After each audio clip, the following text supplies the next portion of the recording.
Tu remarques que TikTok, Instagram, Facebook ou d'autres réseaux t'espionnent, c'est-à-dire qu'ils te fournissent le contenu auquel tu as eu à penser ou bien ce qui a traversé ton esprit et tu te dis sûrement qu'ils t'espionnent. Eh bien, je sais que tu n'es pas le seul ou tu n'es pas la seule, mais je vais essayer de décortiquer en fait le processus derrière ça. Dans tout téléphone que nous achetons, il y a ce qu'on appelle les assistants. Les assistants comme Google Assistant sur Android et puis Siri sur iPhone. Eh bien, ces assistants-là, en fait, ils ne sont pas juste là pour que tu les appelles ou que tu les demandes d'ouvrir telle application, de mettre telle musique pour toi, hein. Non. Ces applications aussi t'observent, en fait. Ils observent les applications que tu utilises. Ils observent les recherches que tu fais. Ils observent, en fait, ce que tu likes, ce que tu aimes le plus.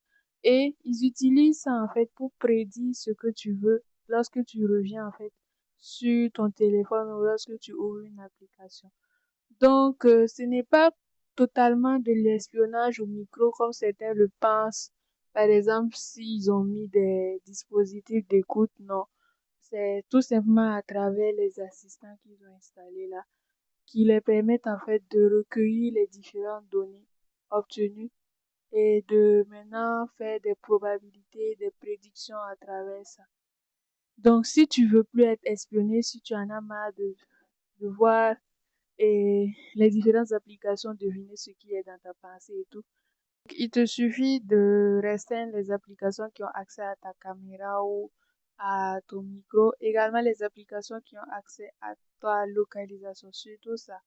Parce que et le téléphone en fait suit tes traces et c'est ça aussi qui permet de pouvoir savoir un peu ce qui te plaît et tout. Voilà, c'est tout. Bye bye.